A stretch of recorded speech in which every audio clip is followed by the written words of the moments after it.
Welcome back everyone, स्वागत है आपका पीएनसी की इस वीडियो लेक्चर सीरीज़ पे।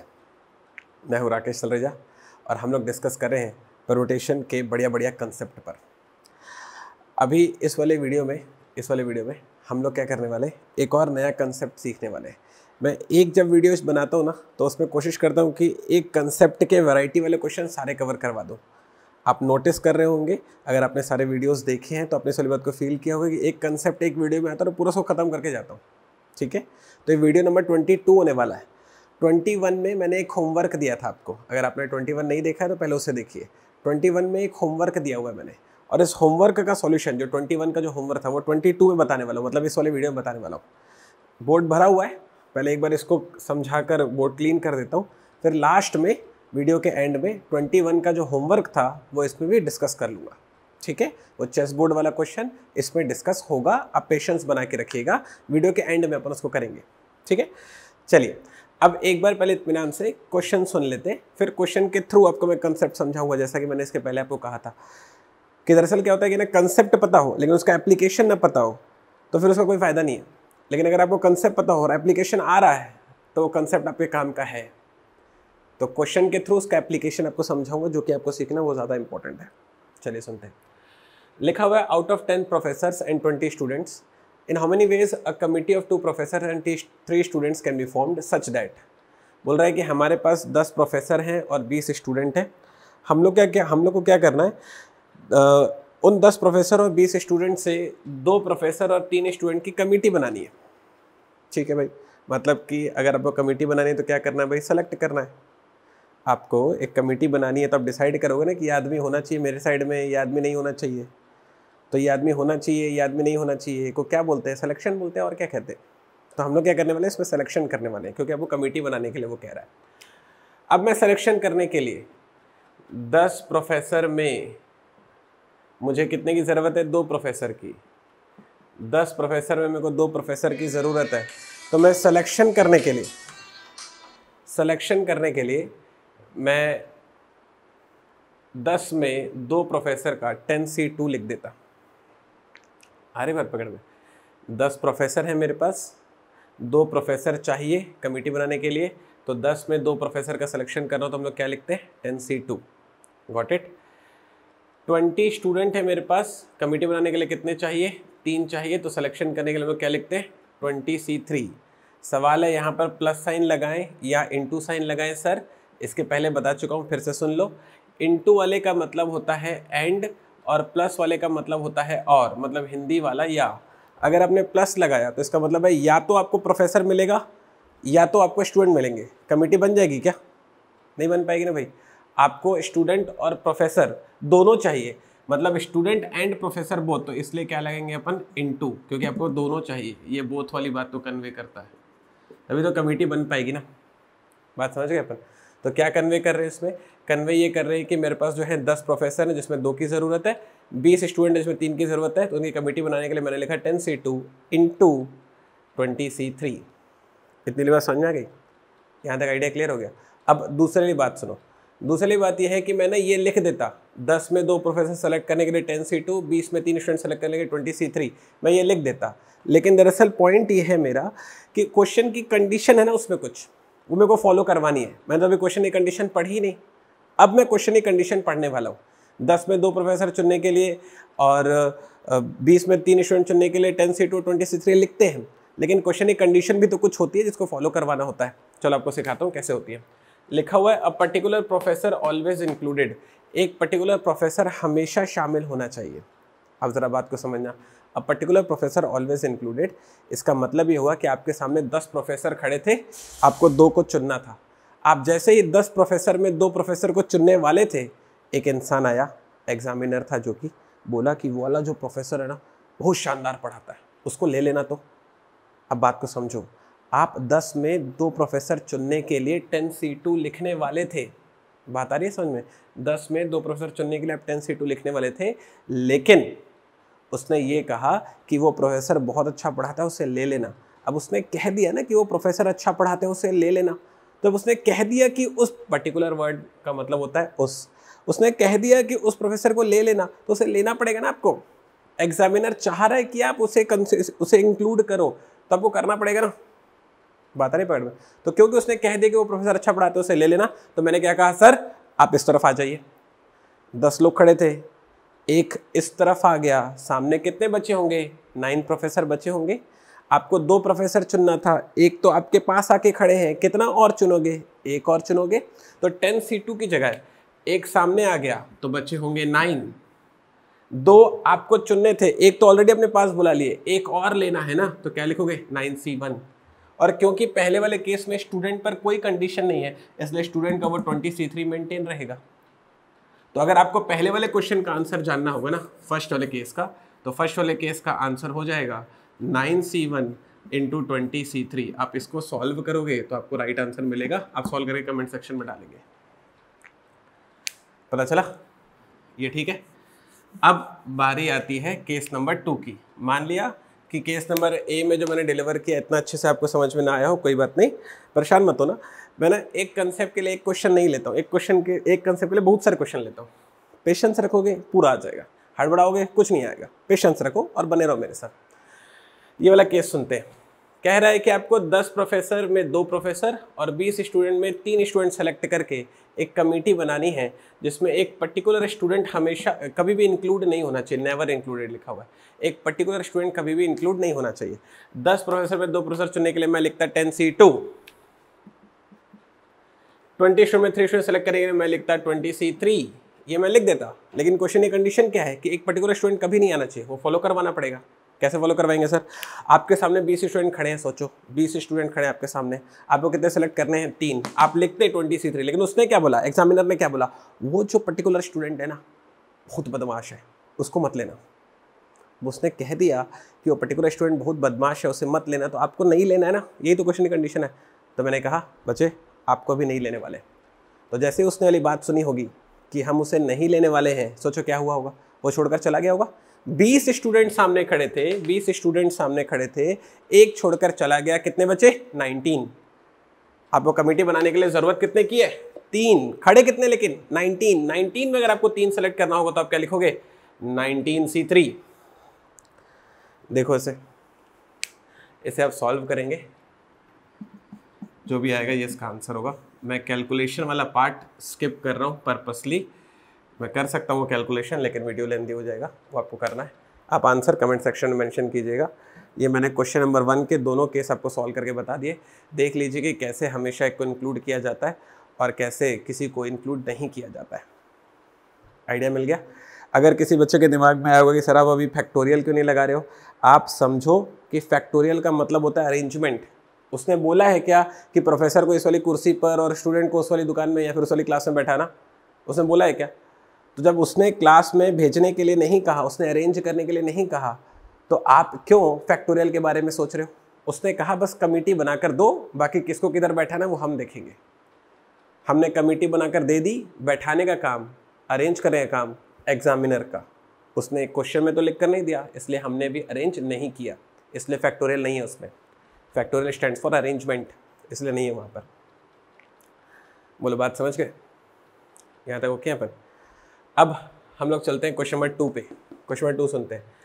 From 4 officers and 8 jawans in how many ways 6 can be chosen such that.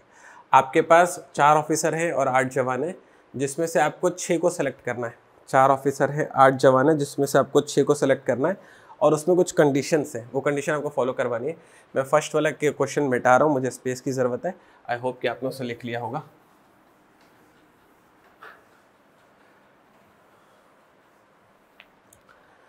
चलिए सुनते हैं।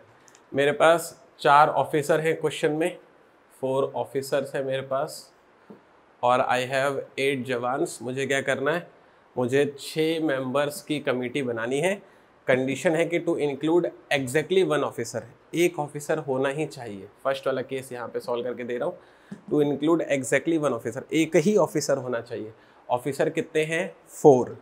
चाहिए कितने? 1। तो उसके लिए क्या लिखा मैंने? 4C1। आ गई बात समझ पे? दूसरी बात, कमेटी में लेकिन लोग कितने होना? 6। आपने कितने सेलेक्ट किए? 1। बचे कितने? 5। वो 5 कहाँ से आएंगे? जवान से आएंगे। तो हो गया 8C5। सवाल है यहाँ पर इनटू डालूं कि प्लस, सोचो ना, अगर इनटू डालोगे तो इसका मतलब कि जवान और ऑफिसर दोनों आएंगे, प्लस डालोगे तो मतलब कि या तो जवान आएगा या तो ऑफिसर आएगा। अभी अगर या तो जवान आया या तो ऑफिसर आया, या तो एक जवान आएगा या तो 5 ऑफिसर आएंगे, सॉरी, या तो एक ऑफिसर आएगा या 5 जवान आएंगे, तो 6 मेंबर की कमेटी बन जाएगी क्या? मेरे को दोनों चाहिए ना, मुझे एक ऑफिसर के साथ 5 जवान चाहिए, इसलिए इनटू, तभी तो 6 लोग बनेंगे, कैसे बनेंगे नहीं तो, समझ पा रहे हो? नंबर टू पे क्या कहता है वो, तो इंक्लूड एटलीस्ट 1 ऑफिसर। वो कह रहा है कि कम से कम एक ऑफिसर शामिल होना चाहिए, एटलीस्ट 1 ऑफिसर। जरा सुनो तो, एटलीस्ट 1 ऑफिसर कैसे डील होता है, जरा सुनो तो बच्चे लोग, चलो सुनो तो। बोल रहा है कम से कम एक ऑफिसर होना चाहिए, तो एक ऑफिसर होने के लिए 4C1 कर दिया, लेकिन कमेटी में 6 लोग होना, बाकी होंगे 5 जवान, इसलिए इनटू में 8C5। ये समझाया था कैसे हुआ। प्लस, अब यहाँ पर प्लस साइन क्यों लगा रहा हूँ सर मैं? प्लस साइन मैं इसलिए लगा रहा हूँ क्योंकि अब ये पॉसिबिलिटी है, बोल रहा है कि कम से कम एक ऑफिसर होना, तो कम से कम एक बोल रहा है ना, एक से ज़्यादा भी तो पॉसिबल है। मतलब मैं कहने की कोशिश करूँ कि एक ऑफिसर तो हो ही सकता है, लेकिन 2 भी तो पॉसिबल है, 2 भी तो पॉसिबल है, इसीलिए प्लस 4C2 इनटू, लेकिन 4 लोग चाहिए तो इसलिए, सॉरी 6 लोग चाहिए, तो 2 हो गए, 4 और निकालूंगा, 8C4, टोटल हो गए 6 लोग। अब ये क्या कन्वे कर रहा है पता है? ये 2 पॉसिबिलिटीज को कन्वे कर रहा है। ये कन्वे कर रहा है कि या तो एक ऑफिसर होगा या तो 2 ऑफिसर होंगे, ऐसे ही होता है ना। तुम एक साथ एक ऑफिसर और 2 ऑफिसर को कैसे ले सकते हो? या तो अपनी कमेटी में 1 ऑफिसर शामिल करोगे, या तो अपनी कमेटी में 2 ऑफिसर शामिल करोगे, या अपनी कमेटी में 3 ऑफिसर आप शामिल करोगे। लेकिन कमेटी में चाहिए 6 लोग, ऑफिसर 3 हो गए, तो बाकी के 3 कौन होंगे? जवान। या अपनी कमेटी में 4 के 4 ऑफिसर शामिल करोगे, बाकी के 2 कौन होंगे? जवान। तो ये है केस नंबर 2 का सॉल्यूशन।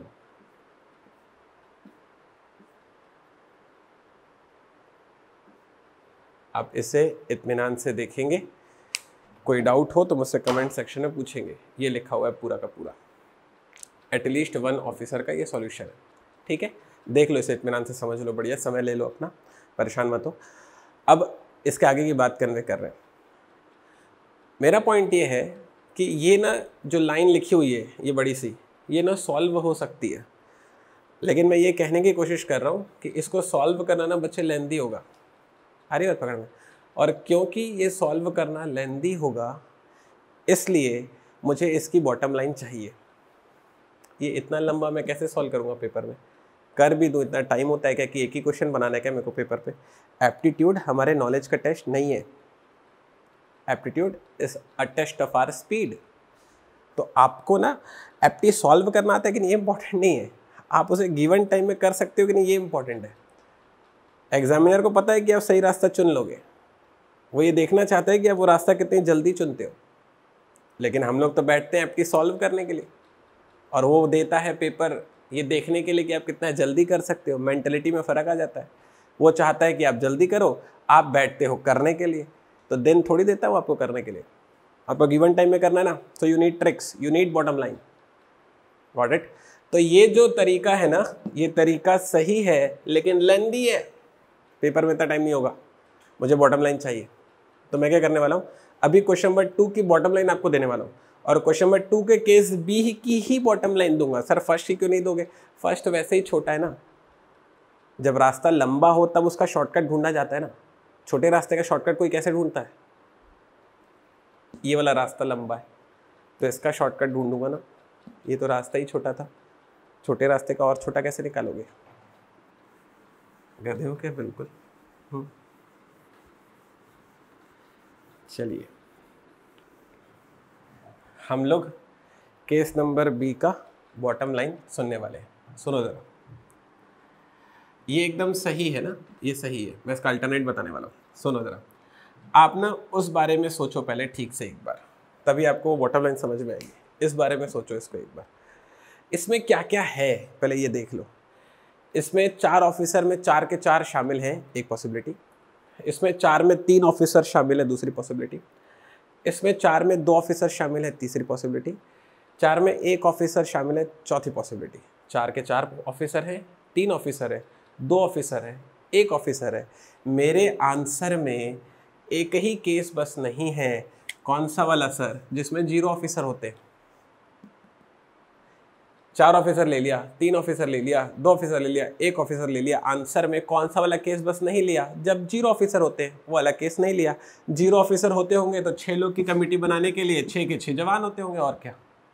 तो ये वो एक पर्टिकुलर केस है जो मेरे आंसर का पार्ट नहीं है। ये मेरा आंसर है केस नंबर बी का, लेकिन ये एक केस मेरे आंसर का पार्ट नहीं है। बस यही तो एक केस बचा ना, 4 के 4 लिए, 4 में 3 लिए, 4 में 2 लिए, 4 में 1 लिए, बस 4 में 0 वाला केस नहीं लिए। Got it.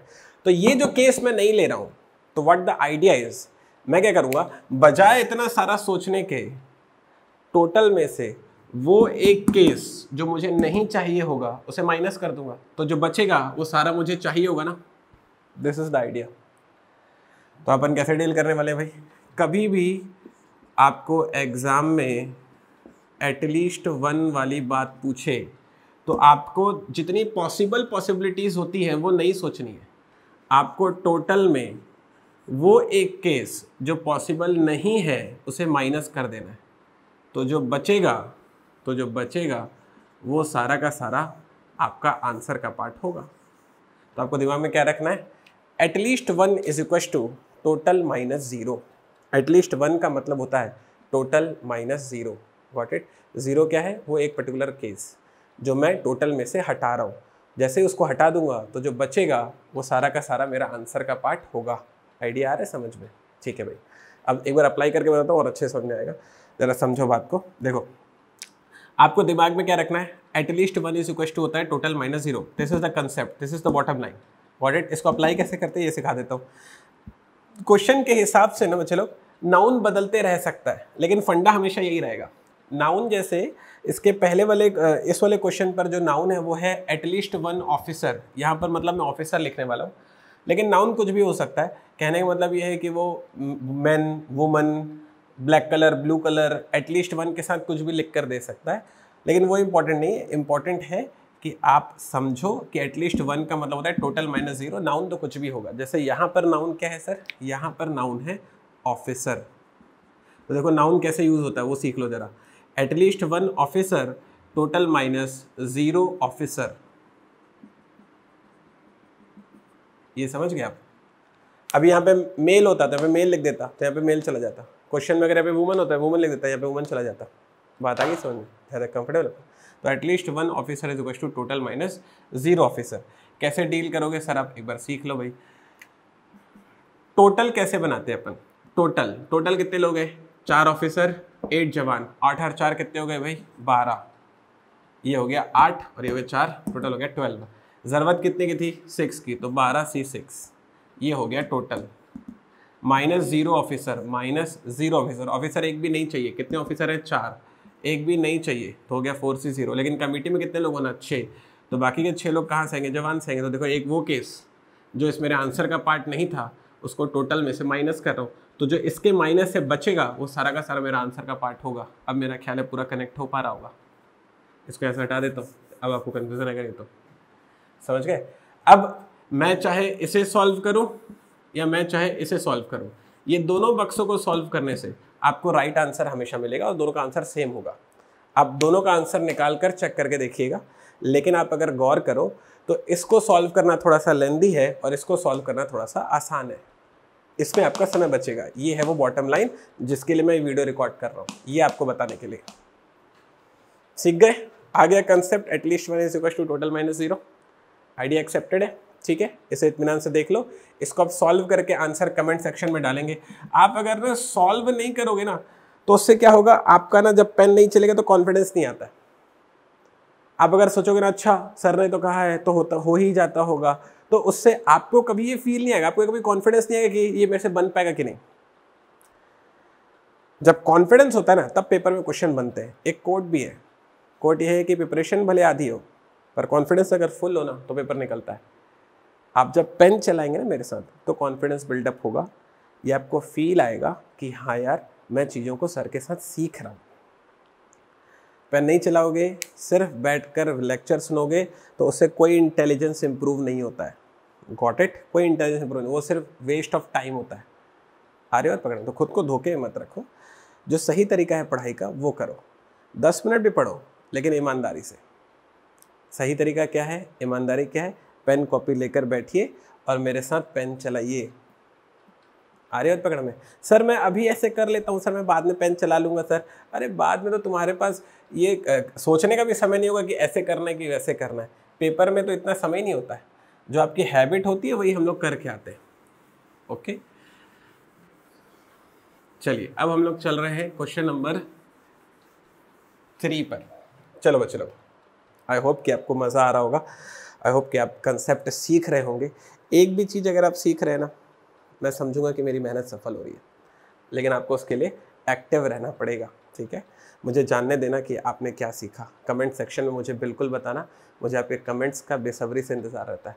मतलब मैं कुछ नहीं कर रहा होता हूँ ना, ट्रस्ट मी दैट, मैं कमेंट सेक्शन को स्क्रॉल कर रहा होता हूँ कि कहीं कोई बच्चे ने कमेंट लिखा है क्या, मुझे जानना है।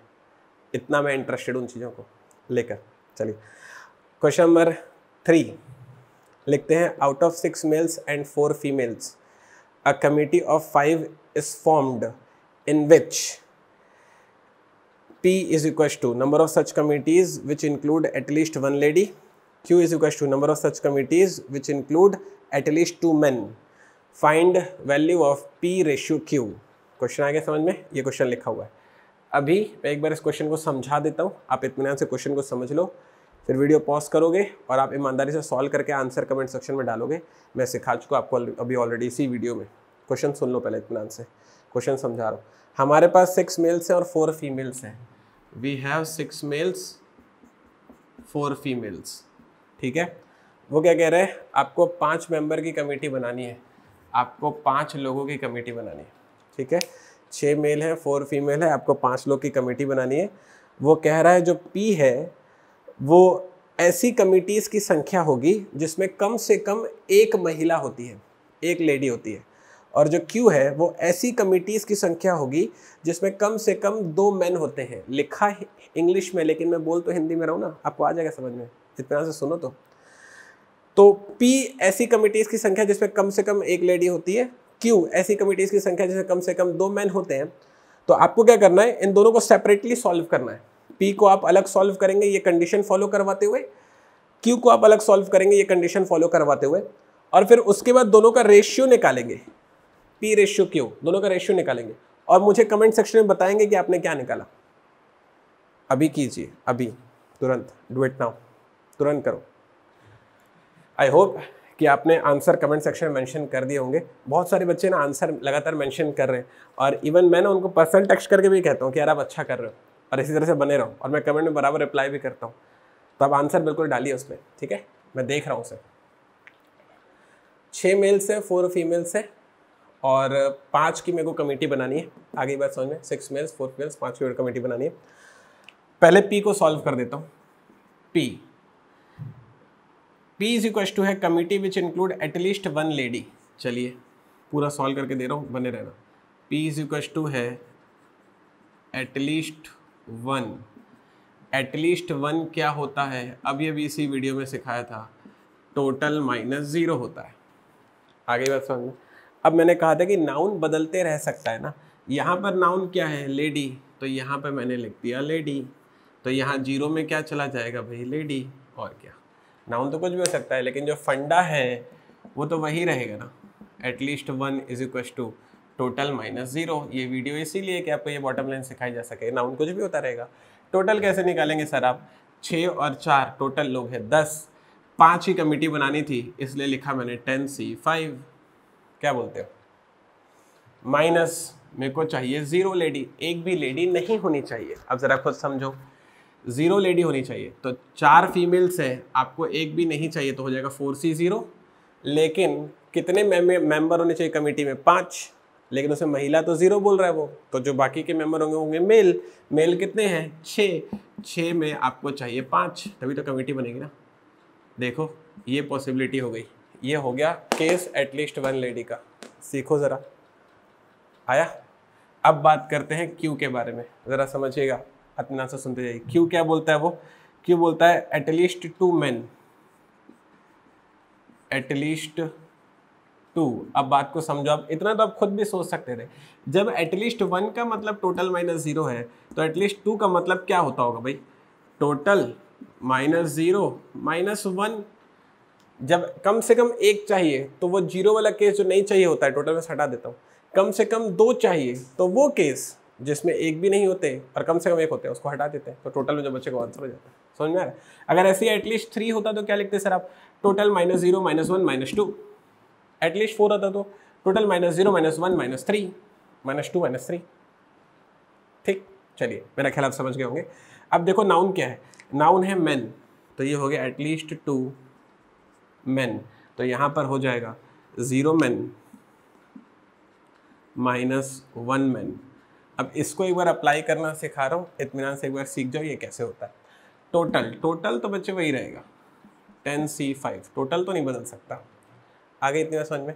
Minus minus 0 man, 0 man, man है कितने 6, तो ये लगा दिया मैंने 6C0।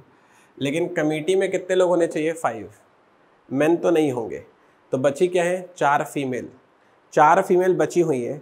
और आपको क्या चाहिए भाई, 5 मेंबर की कमेटी चाहिए। अभी 4 महिलाओं में आप 5 मेंबर की कमेटी बना लोगे क्या? 4 लोगों में 5 लोग सेलेक्ट हो जाते हैं क्या? 4 लोगों में 5 लोग को सेलेक्ट करने का कोई तरीका नहीं है, there is no any possible way. इसलिए यहाँ पे लिख रहा हूँ 0। सर आप 0 क्यों लिख रहे हैं? क्योंकि 4 लोगों में 5 लोगों की कमेटी बनाने का कोई तरीका पॉसिबल नहीं है। Got it? माइनस 1 मैन, एक मैन होना चाहिए, तो हो गया 6C1, 6C1 इंटू एक मैन होना चाहिए था तो 6C1 हो गया। अब कमेटी में होने चाहिए 5 लोग, एक तो मैन हो गया, बचे कितने 4, वो कहाँ से आएंगे 4 फीमेल से आएंगे। 4 फीमेल में से आप 4 के 4 फीमेल तो सेलेक्ट कर सकते हैं ना 4C4 करके। ये हो गया एटलीस्ट 2 मैन का, सीख गए। अब कम से कम उस वक्त ना बनाया हो तो अब कम से कम इतना लिख दिया हो। अब सॉल्व करके आंसर मेंशन कर पाओगे नीचे, जरा करके देखो तो, अब कम से कम करके देखो। अभी भी क्वेश्चन पूरा नहीं हुआ ना, आपको तो पी रेशियो क्यू पूछा है ना उसने, अब कम से कम करके देखो अगर अब तक न किया होता। मैं क्या कर रहा हूँ, एक बार आपके लिए इसको पूरा सॉल्व करके डाल रहा हूँ, आप आंसर कमेंट सेक्शन में डालिएगा, अब कम से कम करके डालिएगा। तो मैं आगे सॉल्व कर रहा हूँ, 10C5 है माइनस, देखो तो 4C0, इसके पहले वाली क्लास में सिखाया था मैंने, 4C0 को हम लोग लिखते हैं 4 की पावर 0, मतलब उसकी वैल्यू होती है 1। और 6C5, 6C5 के लिए बच्चे एक फॉर्मूला मैंने आपको बताया था, अगर आपको याद आ जाए, NCR is equal to NCN minus R, ये होता है formula. NCR is equal to NCN minus R, इसके पहले वाली क्लास में आपको बताया गया, ये इसमें लगाने वाला हूँ मैं। तो ये ऐसा दिखेगा कि देखो तो 6 माइनस 5 मतलब कि 6C1, which means that I can write 6C5 is equal to 6C1। Accepted? तो मैं यहाँ पर 1 इंटू 6C1 लिख सकता हूँ क्या? चल जाएगा क्या? एक्सेप्टेड है। और इस वाले सिनेरियो में क्या होगा, इस वाले सिनेरियो में 10C5 रहेगा ही, ये तो 0 हो जाएगा, उसे जाने दो, इसे पकड़ा मैंने, तो ये 4C4 भी तो 1 होता है ना, इसके पहले आपको सॉल्व करके दिया था। 4C4 माइनस 4 मतलब हो जाएगा 4C0। 4C4 is equal to 4C0, मतलब 4C0 कितना होता है भाई 1 होता है। तो इसको मैं ऐसे लिख सकता हूँ 6C1 इंटू 1, ऐसे पूरा लिख देता हूँ, चलो 0 माइनस 6C1 इंटू 1। तो एक बार ज़रा देखना, तो ये आ रही है P की value, this is the value of P, और ये आ रही है Q की value, this is the value of Q। Got it? अब मेरे को क्वेश्चन में उसने पूछा है P रेशियो Q, कैसे करेंगे सर? आप वैल्यू रख देता हूँ, 10C5 minus 6C1 upon Q की वैल्यू कितनी है भाई 10C5 माइनस 6C1। तो ये दोनों एकदम आपको सेम टू सेम दिखाई दे रहे हैं क्या? एकदम सेम टू सेम। तो इससे क्या होगा, ये दोनों से कैंसिल हो जाएंगे, कैंसिल होने वैल्यू कितनी आ जाएगी 1:1 आ जाएगा, और यही इसका क्या बन जाएगा, आंसर बन जाएगा। तो क्वेश्चन नंबर 3 का जो राइट आंसर है वो है 1:1। अगर 1:1 आपने कमेंट सेक्शन में डाला होगा तो आपने बिल्कुल सही किया है, गुड, शाबाश, रियली प्राउड ऑफ यू। अब ये हो गया ये पूरे के पूरे वीडियो का कंटेंट डिलीवर। मैं अभी आपको, ये लेक्चर नंबर 22 चल रहा है, तो आपको 21 का होमवर्क बताने वाला हूँ। हार्डली मुझे कुछ मिनट्स लगेंगे, बने रहना मेरे साथ। क्वेश्चन नंबर जो होमवर्क था 4 नंबर था लेक्चर नंबर 21 का, lecture number 21 question number 4 chess board वाला वो सवाल था, आप उसमें जाकर देखिएगा। मैं इसे मिटा रहा हूँ, आप इसे आराम से कॉपी कर लीजिए पूरा, मैं हट गया हूँ, आप कॉपी कर लीजिए।